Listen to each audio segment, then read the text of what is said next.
আসসালামু আলাইকুম ভিউয়ার্স, বাংলাদেশের সর্বশেষ আপডেট সংবাদে আপনাদের স্বাগত। জানিয়ে দিব আমাদের হাতে থাকা সর্বশেষ বাংলাদেশের আলোচিত সমালোচিত গুরুত্বপূর্ণ সংবাদের শিরোনাম। বাংলাদেশের মাটি থেকে ভারতীয় দূতাবাসকে উড়িয়ে দেওয়া হবে ঘোষণা মামুনুল হকের। এরপর জানিয়ে দিব আনিসুল হক ও সালমান এফ রহমানকে লক্ষ্য করে সংগ্রামী জনতার ডিম নিক্ষেপ। সিসি হাসিনা লজ্জায় বাঁচিনা, এবার অপদস্থ হচ্ছে রাস্তাঘাটে তার আওয়ামী লীগ সেনাদল। অর্থাৎ আওয়ামী লীগের যে গুন্ডা পান্ডার নেতাপাত্রা ছিল সবই এখন ধরা খাচ্ছে এবং জনগণের হাতে জুতা স্যান্ডেল লাথি উষ্টা খাচ্ছে এবং ডিম নিক্ষেপও খাচ্ছে। এরপর জানিয়ে দিব হত্যা মামলায় আনিসুল হক ও সালমান এফ রহমানের জন্য 10 দিন রিমান্ড মঞ্জুর করেছে আদালত, এখন গরম ডিমের অপেক্ষায়। এরপর জানিয়ে দিব আওয়ামী লীগ ও শেখ হাসিনার বিরুদ্ধে গণহত্যার অভিযোগ এনে ট্রাইব্যুনালে তদন্ত সংস্থায় আবেদন, মরণ বার্তা শুরু হলো হাসিনার। এবং জানিয়ে দেব শেখ হাসিনা যেন ভারতে বসে বিবৃতি না দেন, হাই কমিশনারকে পররাষ্ট্র উপদেষ্টার হুঁশিয়ারি।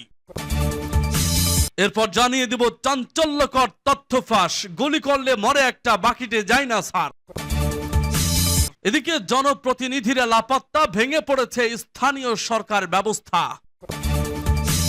সর্বশেষ জানিয়ে দিব 28 থেকে 42তম বিসিএস এর 259 জনের ক্যাডার পদে নিয়োগ। শুনছিলেন সংবাদ শিরোনাম, এখন বিস্তারিত। তবে তার আগে অনুরোধ থাকবে ভিডিওটিতে একটি লাইক এবং কমেন্টস করে জানিয়ে দিন আজকের এই ভিডিও সম্পর্কে আপনার মূল্যবান মতামত, আর অবশ্যই এই ভিডিওটি আপনার ফেসবুক সোশ্যাল মিডিয়ায় শেয়ার দিয়ে ছড়িয়ে দিন আর জানিয়ে দিন আপনি কোন জেলা থেকে বা কোথা থেকে আমাদের সংবাদটি শুনছেন এবং দেখছেন। অনুরোধ থাকবে আপনি যদি আমাদের এই চ্যানেলটিতে নতুন হয়ে থাকেন তাহলে অবশ্যই চ্যানেলটি সাবস্ক্রাইব করতে ভুলবেন না, আর যত বেশি পারেন আপনার সোশ্যাল মিডিয়ায় শেয়ার দিয়ে ভরপুর ছড়িয়ে দিন এবং বিশ্ব জনতা এবং আওয়ামী লীগ এই দালালিদেরকে কাঁপন ধরিয়ে দিন, তাদের অন্তরকে ঝাঁঝরা করিয়ে দিন, হাতের নাগালে যাতে আসতে না পারে এবং হাতের নাগালে আসলেই বিশ্ব জনতার মুখে ফিসে ফেলে দিন। বাংলাদেশের মাটিতে ভারতীয় দূতাবাস থাকতে পারবে না বলছে মাওলানা মামুনুল হক। ভারতে বসে বাংলাদেশের স্বাধীনতার উপর হস্তক্ষেপ করলে বাংলাদেশের মাটিতে ভারতীয় দূতাবাস থাকতে পারবে না বলে জানিয়েছেন হেফাজত ইসলামের কেন্দ্রীয় যুগ্ম মহাসচিব মামুনুল হক। বুধবার বিকেলে দেশব্যাপী নৈরাজ্য প্রতিরোধ ও শান্তি প্রতিষ্ঠার লক্ষ্যে হেফাজত ইসলাম বাংলাদেশ ব্রাহ্মণবাড়িয়া জেলা শাখার উদ্যোগে স্থানীয় পৌর মুক্ত মঞ্চে আয়োজিত সমাবেশ তিনি একথা বলেন। তিনি বলেন, 15ই আগস্ট জাতীয় শোক দিবস বাতিল করে অন্তর্বর্তীকালীন সরকার একটি ঐতিহাসিক সিদ্ধান্ত গ্রহণ করেছেন। তবে 15ই আগস্টকে কেন্দ্র করে পরাজিত ফ্যাসিবাদী শক্তি নরেন্দ্র মোদীর ঘরে বসে বিভিন্ন সামাজিক যোগাযোগ মাধ্যমে বাংলাদেশে বিশৃঙ্খলা সৃষ্টি করার জন্য শেখ হাসিনা উস্কানি দিচ্ছেন। তিনি আরো বলেন, বিগত 15 বছরে হাতুড়ি লীগের পরিচিতি পাওয়া আওয়ামী লীগ, যুবলীগ ও ছাত্রলীগের নেতারা সেই অপতৎপরতা চালানোর চেষ্টা করছে। তাদের উদ্দেশ্যে তিনি বলেন, বাংলাদেশ আজ স্বাধীন। ছাত্র জনতার এক সাগর রক্তের বিনিময়ে অর্জিত বাংলাদেশ 15ই আগস্টকে কেন্দ্র করে কোন নৈরাজ্য সৃষ্টির পাইতারা করা হয় তাহলে প্রতিহত করা হবে। এজন্য বৈষম্য ছাত্র আন্দোলনের নেতৃবৃন্দ অন্তর্বর্তীকালীন দায়িত্বশীলদের পাশাপাশি হেফাজতের নেতাকর্মীদের 15ই আগস্ট সহ গোটা আগস্ট মাসে সতর্ক থাকতে হবে। তিনি বলেন, আওয়ামী লীগের রাজনীতি হলো প্রতিহিংসার রাজনীতি। 1975 সালে 3.5 বছরে 30,000 যুবককে হত্যা করা হয়েছে। এদেশে বাকশাল কায়েমের মধ্য দিয়ে মানুষের সকল অধিকার হরণ করা হয়েছিল। অধিকার হারা মানুষ তখন ক্ষুব্ধ হয়ে ধানমন্ডির 32 নম্বর বাড়িতে অভ্যুত্থান পরিচালনা করেছিল। তখন শেখ হাসিনা ঘোষণা দিয়েছিল যে জাতি তার বাবাকে হত্যা করেছিল সে জাতির কাছ থেকে প্রতিশোধ গ্রহণ করবেন। বিগত 45 বছর ধরে শেখ হাসিনা প্রতিশোধের রাজনীতি করছেন। তিনি এখন খুনের নেশায় মাতাল। তিনি ভারতের নরেন্দ্র মোদীর সাথে আখড়া বেঁধেছেন। ইতিমধ্যে দেশের বিভিন্ন আদালতে শেখ হাসিনার বিরুদ্ধে হত্যা মামলা হয়েছে। তিনি শেখ হাসিনাকে দেশে এনে বিচারের দাবি জানান এবং সারা দেশে হেফাজত কর্মীদের বিরুদ্ধে করা বিভিন্ন মিথ্যা মামলা প্রত্যাহারেরও দাবি করেন। হেফাজত ইসলামের কেন্দ্রীয় নায়েবে আমির মুফতি মোবারকুল্লাহর সভাপতিত্বে মাওলানা জোনায়েদ কাসিমের সঞ্চালনায় বক্তব্য রাখেন কেন্দ্রীয় মহাসচিব মাওলানা সাজিদুর রহমান, কেন্দ্রীয় যুগ্ম মহাসচিব জোনায়েদ আল হাবিব, কেন্দ্রীয় নায়েবে আমির মাওলানা মহিউদ্দিন রব্বানী, কেন্দ্রীয় যুগ্ম মহাসচিব মাওলানা আজিজুল হক ইসলামাবাদী, মাওলানা আতাউল্লাহ আমিন, মাওলানা খালিদ সাইফুল্লাহ আইয়ুবী, সহকারী মহাসচিব মাওলানা শাখাওয়াত হোসেন রাজী প্রমুখ। আনিসুল হক ও সালমান এফ রহমানকে লক্ষ্য করে ডিম নিক্ষেপ। সাবেক আইনমন্ত্রী আনিসুল হক শেখ হাসিনা সরকারের বেসরকারি শিল্প ও বিনিয়োগ বিষয়ক উপদেষ্টা সালমান এফ রহমানকে লক্ষ্য করে চিফ মেট্রোপলিটন ম্যাজিস্ট্রেট কোর্ট এলাকায় ডিম নিক্ষেপ করা হয়েছে। এ সময় পুলিশের প্রিজন ভ্যানের সামনে চড়ে ভুয়া স্লোগান দিতে দেখা যায় আইনজীবীদের। এরপর কঠোর নিরাপত্তার মধ্য দিয়ে তাদের আদালতের হাজতখানায় নেওয়া হয় আনিসুল হক ও সালমান এফ রহমানকে। নিউ মার্কেটের দোকান কর্মচারীর মৃত্যুর ঘটনায় গ্রেপ্তার করে তাদের বুধবার সন্ধ্যা 6:30টার দিকে আদালত এলাকায় নিয়ে আসার পরপর ডিম নিক্ষেপের ঘটনা শুরু হয়। যদিও গাড়ি বহরের শুরুতে থাকা প্রিজন ভ্যানে তারা ছিলেন না, তাদের কালো রঙের মাইক্রোবাসে আনা হয়। এ সময় সামনে পেছনে পুলিশের আরো বেশ কয়েকটি গাড়ি ছিল। এর আগে সিএমএম কোর্ট এলাকায় নিরাপত্তা দিতে বিকেল 5টা থেকে অবস্থান নেন সেনাবাহিনী ও বিজিবির সদস্যরা। এর আগে গতকাল মঙ্গলবার রাতে গ্রেপ্তার হওয়ার পর আনিসুল হক ও সালমান এফ রহমান বিবি হেফাজতে নেওয়া হয়। রাজধানীর নিউ মার্কেট থানায় দায়ের হওয়া একটি হত্যা মামলায় তাদের গ্রেপ্তার দেখানো হয়েছে। উল্লেখ্য, গত 5ই আগস্ট শেখ হাসিনা সরকারের পতনের পর আওয়ামী লীগের শীর্ষ নেতা মন্ত্রীরা গা ঢাকা দেন। বিদেশে পালিয়ে যাওয়ার সময় ঢাকার শাহজালাল বিমানবন্দরে সাবেক পররাষ্ট্রমন্ত্রী ডক্টর হাসান মাহমুদ ও আইসিটি প্রতিমন্ত্রী জোনায়েদ আহমেদ পলককে আটকে দেওয়া হয়।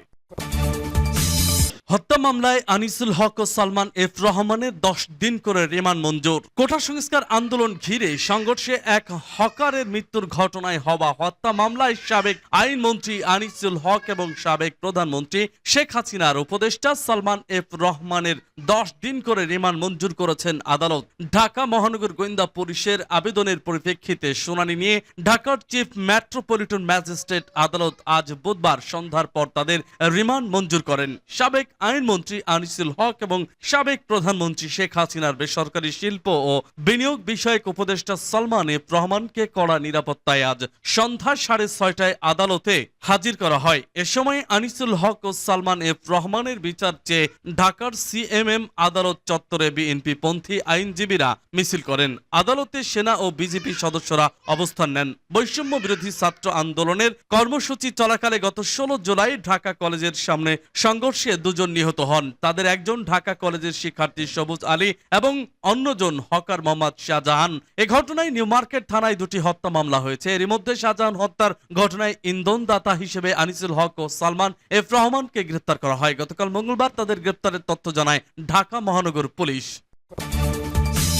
আওয়ামী লীগ ও শেখ হাসিনার বিরুদ্ধে গণহত্যার অভিযোগ এনে ট্রাইব্যুনালে তদন্ত সংস্থায় আবেদন। ছাত্র জনতার গণ আন্দোলনে ক্ষমতাচ্যুত প্রধানমন্ত্রী শেখ হাসিনা, সাবেক মন্ত্রী প্রতিমন্ত্রী, পুলিশের সাবেক মহাপরিদর্শক এবং সংগঠন হিসেবে আওয়ামী লীগ, যুবলীগ, ছাত্রলীগের অঙ্গ সংগঠনগুলোর বিরুদ্ধে গণহত্যা ও মানবতা বিরোধী অপরাধের অভিযোগ দাখিল করা হয়েছে। আন্তর্জাতিক অপরাধ ট্রাইব্যুনালের তদন্ত সংস্থায় বৈষম্য বিরোধী ছাত্র আন্দোলনে নিহত আরিফ আহমেদ সিয়ামের বাবা মোহাম্মদ বুলবুল কবিরের পক্ষে সুপ্রিম কোর্টের আইনজীবী গাজী এম.এইচ. তামিম আজ বুধবার আবেদনটি করেছেন। আবেদনে অভিযোগটি কমপ্লেন্ট রেজিস্টারভুক্ত করে আন্তর্জাতিক অপরাধ ট্রাইব্যুনাল আইনের বিধান অনুযায়ী আসামিদের বিরুদ্ধে তদন্ত করে আইনানুগ ব্যবস্থা নেওয়ার কথা বলা হয়েছে। জানতে চাইলে তদন্ত সংস্থার উপপরিচালক আতাউর রহমান বিকেলে প্রথম আলোকে বলেন, অভিযোগটি গ্রহণ করা হয়েছে, কার্যক্রম শুরু করা হয়েছে, অভিযোগ তদন্ত করা হবে। আবেদনে ঘটনার স্থান হিসেবে সমগ্র বাংলাদেশ উল্লেখ করা হয়েছে আর ঘটনার তারিখ ও সময় হিসেবে 15 জুলাই থেকে 5 আগস্ট পর্যন্ত এবং ঘটনার তারিখ আহত হয়ে পরবর্তী সময়ে বিভিন্ন তারিখে নিহত হওয়ার কথা উল্লেখ রয়েছে। শেখ হাসিনা যেন ভারতে বসে বিবৃতি না দেন, হাই কমিশনারকে পররাষ্ট্র উপদেষ্টা।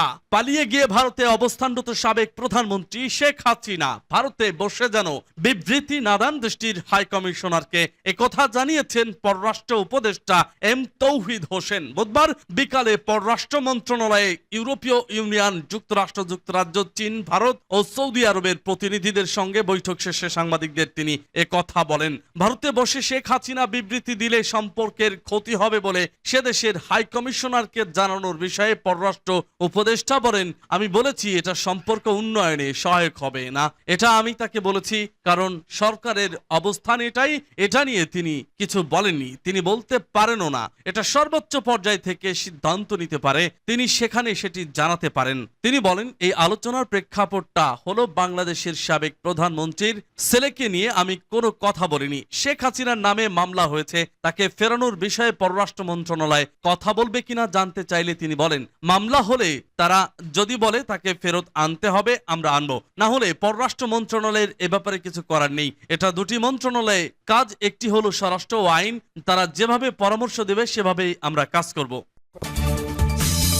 গুলি করলে মরে একটা, বাকিটি যায় না স্যার। বৈষম্য বিরোধী ছাত্র আন্দোলনে বিক্ষোভকারীদের গুলি করে হত্যা করা সম্পর্কে সাবেক স্বরাষ্ট্রমন্ত্রী মোহাম্মদ আসাদুজ্জামান খান কামালকে জানাচ্ছিলেন ঢাকা মেট্রোপলিটন পুলিশের কর্মকর্তা ইকবাল। সাবেক স্বরাষ্ট্রমন্ত্রীকে একটি ভিডিও দেখিয়ে ইকবাল নামের এক পুলিশ কর্মকর্তা বলছিলেন, গুলি করে করে লাশ নামানো লাগছে স্যার, গুলি করলে মরে একটা কিংবা আহত হয় একটা, একটাই যায় স্যার, বাকিটি যায় না। এটা হলো স্যার সবচেয়ে বড় আতঙ্কের এবং দুশ্চিন্তার বিষয়। এই কথার মাধ্যমে তিনি বোঝানোর চেষ্টা করছিলেন যে বিক্ষোভকারীদের গুলি করেও রাজপথ থেকে বিতাড়িত করা যাচ্ছে না। একজন মারা গেলেও কিংবা অন্যজন গুলিবিদ্ধ হয়ে পড়ে গেলেও সাহস নিয়ে প্রতিরোধ গড়ে তুলছে বাকিরা। কামাল যার কাছ থেকে আপডেট নিচ্ছিলেন তিনি ঢাকা মেট্রোপলিটন পুলিশের সদস্য ইকবাল। ভিডিওতে দেখা যায় পুলিশ সদস্য সাবেক মন্ত্রীকে একটি ভিডিও দেখাচ্ছিলেন যেখানে আন্দোলনকারীদের উপর পুলিশের গুলি করার চিত্র দেখা যাচ্ছিল। 43 সেকেন্ডের সেই ভিডিওতে পুলিশ সদস্য ইকবালকে বলতে শোনা যায়,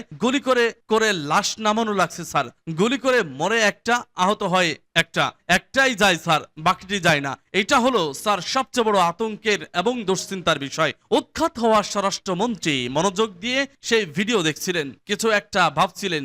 গুলি ও নিহতের দৃশ্য দেখে তার কোনো প্রতিক্রিয়া দেখা যায়নি। এ সময় তার পাশে সাবেক পুলিশ মহাপরিদর্শক চৌধুরী আব্দুল্লাহ আল মামুন উপস্থিত ছিলেন। ভিডিওটি কবে কোথায় কে ধারণ করেছেন তা জানা যায়নি।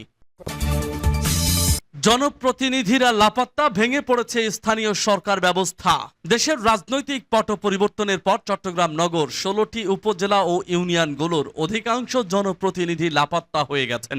জনপ্রতিনিধিরা লাপাত্তা হওয়ায় কার্যত ভেঙে পড়েছে স্থানীয় সরকারের প্রায় সব স্তর। উপজেলা পরিষদ থেকে শুরু করে ইউনিয়ন পরিষদের বিভিন্ন স্তরে জনপ্রতিনিধিরা না থাকায় বেকায়দায় পড়ছেন নাগরিকরা। জন্ম সনদ, জাতীয়তা, ওয়ারিশ সনদ সহ বিভিন্ন ধরনের প্রয়োজনে কাউকে পাচ্ছে না তারা, ফলে চরম বেকায়দায় নাগরিকরা। খোঁজ নিয়ে জানা গেছে সরকার পতনের পর থেকে লাপাত্তা চট্টগ্রাম সিটি কর্পোরেশনের মেয়র রেজাউল করিম চৌধুরী। এছাড়াও নগরীর 41 ওয়ার্ড ও 14টি সংরক্ষিত ওয়ার্ডের কাউন্সিলরদের বেশিরভাগই প্রকাশ্যে আসছেন না, ফলে নগর ভবনের দৈনন্দিন কার্যক্রমে গতি নেই। একই সাথে নগরীর বিভিন্ন উন্নয়ন প্রকল্পের কাজও স্থবিরতা বিরাজ করছে। ওয়ার্ড পর্যায়ে কাউন্সিলররা না থাকায় নাগরিকরা জরুরি অনেক সেবা থেকে বঞ্চিত হচ্ছেন। বক্তব্য জানতে সিটি মেয়র রেজাউল করিমকে ফোন করলেও তিনি রিসিভ করেননি। তবে নাম প্রকাশে অনিচ্ছুক একাধিক কাউন্সিলর জানিয়েছেন তারা নগরে থাকলেও নিরাপদ থাকার চেষ্টা করছেন, আপাতত পরিস্থিতি পর্যবেক্ষণ করছেন। পরিস্থিতি স্বাভাবিক মনে হলে তারা ওয়ার্ড ও সিটি কর্পোরেশনের কার্যালয়ে আসবেন। নাগরিকরা যে ভোগান্তির মুখোমুখি হচ্ছেন সেটাও স্বীকার করছেন তারা। 28 থেকে 42তম বিসিএস এর 259 জনের নিয়োগ। কপাল খুলে গেল এবার সংগ্রামী বিপ্লবী ছাত্র জনতার। সরকারি কর্ম কমিশনের সুপারিশ ক্রমে 28তম থেকে 42তম বিসিএস পর্যন্ত 259 জন প্রার্থীকে ক্যাডার পদে নিয়োগ দিয়েছে সরকার। বুধবার বাংলাদেশ সিভিল সার্ভিসের বিভিন্ন ক্যাডারের প্রবেশ পদে জাতীয় বেতন স্কেল 2015 অনুসারে 22,000 থেকে 53,060 টাকা বেতন ক্রমে তাদের নিয়োগ দিয়ে প্রজ্ঞাপন জারি করেছে জনপ্রশাসন মন্ত্রণালয়। আগামী 1 সেপ্টেম্বর জনপ্রশাসন মন্ত্রণালয় থেকে নির্দেশিত বা পদায়িত কার্যালয়ে তাদের যোগদান করতে হবে। ক্যাডার নিয়ন্ত্রণকারী মন্ত্রণালয় বা বিভাগ থেকে পরবর্তী কোনো নির্দেশনা না পেলে উল্লেখিত তারিখেই তারা সংশ্লিষ্ট মন্ত্রণালয় বা বিভাগে যোগদান করবেন। নির্ধারিত তারিখে যোগদান না করলে তারা চাকরিতে যোগদান করতে সম্মত নন মর্মে ধরে নেওয়া হবে এবং এই নিয়োগপত্র বাতিল বলে গণ্য হবে বলে প্রজ্ঞাপনে জানানো হয়।